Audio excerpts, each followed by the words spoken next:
కార్తీక్ లే.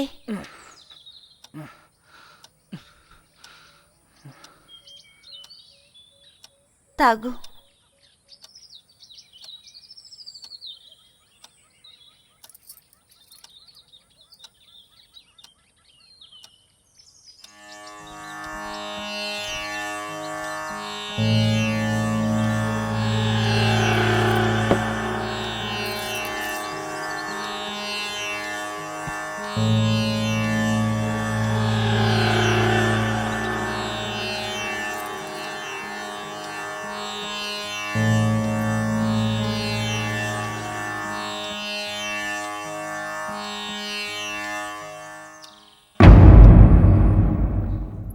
ఇదే సచ్చిదానంద కుమారస్వాముల వారి ఆశ్రమం. ఇక్కడ చాలా ప్రశాంతంగా ఉంది కదూ. సరేరా, నీ సమస్యలన్నీ చెప్పుకుంటే అంతే ప్రశాంతమైన పరిష్కారం దొరుకుతుంది. ఎన్నేళ్లుగా ఉంది ఈ ఆశ్రమం? నాకు తెలిసి ఈ ఆశ్రమం కొన్నేళ్లుగా ఉంది. స్వామీజీ ఇక్కడే ఉంటారు. రా.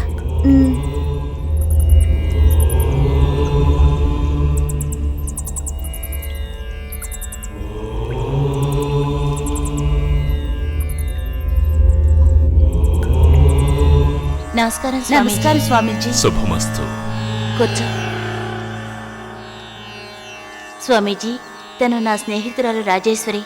మిమ్మల్ని కలవాలంటే తీసుకొచ్చాను. సమస్యలు వచ్చినప్పుడు అందరూ భగవంతుని మీద నమ్మకం ఉంచాలి. నీ సమస్య ఏంటి? ఓ 4 రోజులు సంతోషంగా ఉందామని మేం మా ఎస్టేట్కి వచ్చాం. ఇంట్లో ఏవో ఆటంకాలు. ఏమైంది? మేమిక్కడికి వచ్చినప్పటి నుంచి ఏదో విచిత్రమైన అనుభూతి కలుగుతోంది. అది తలుచుకుంటే ఇప్పుడు కూడా భయంగా ఉంది. ఈ విషయం మా ఇంట్లో వాళ్ళతో చెప్తే ఎవరూ నమ్మడం లేదు. అందర్నీ కాపాడే ఈశ్వరుడుండగా చింతించాల్సిన అవసరం లేదు. స్వామీజీ, మీరే స్వయంగా వచ్చి ఆ ఇంట్లో వాస్తులోపం ఇంకేదైనా దోషం ఉందో చూసి చెప్పాలి.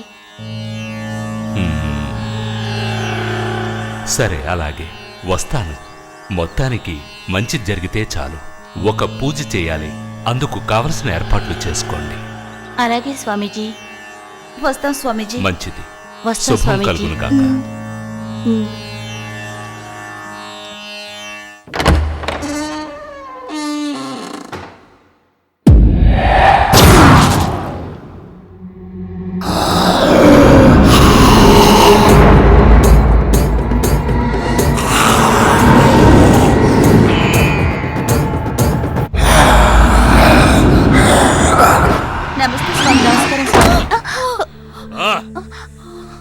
ఎవరూ భయపడాల్సిన అవసరం లేదు. పూజకంతా సిద్ధం చేశారా? సిద్ధం స్వామీజీ. రండి రండి రండి.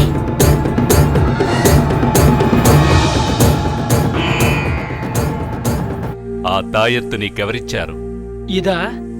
ఈ ఎస్టేట్లో ఉండే వాచ్మెన్ కట్టాడు. వాచ్మెన్ కట్టాడా?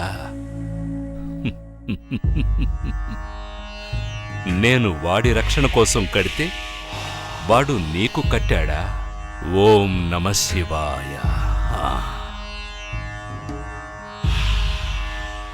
పూజకి పాలు కావాలి. నందిని, కొంచెం పాలు తీసుకునిరా. ఓకే అక్క. ఓం కాలభైరవేశ్వరాయ నమః. హే కార్తిక్, నువ్వెందుకు బయటకు వెళ్ళావు? రా లోపలికి. ఓకే ఓకే, వస్తానుండు. ఎట్టి పరిస్థితుల్లోనూ ఎవరికి ఎలాంటి అనుభూతి కలిగినా ఈ ఇంట్లోంచి ఎవరూ బయటికి వెళ్ళకూడదు.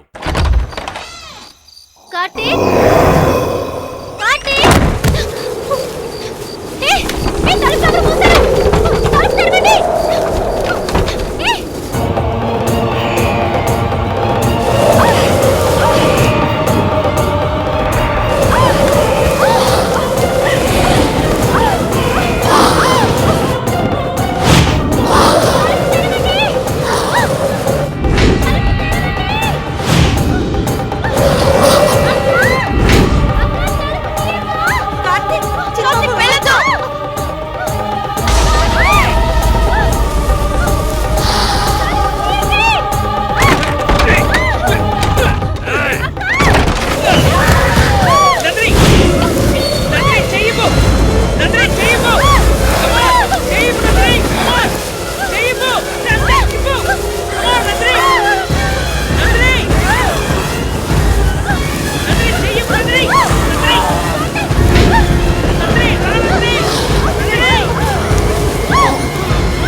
చూడండి, ఈ ఇంట్లో అదృశ్యమైన ఆత్మ ఉందని రుజువైంది.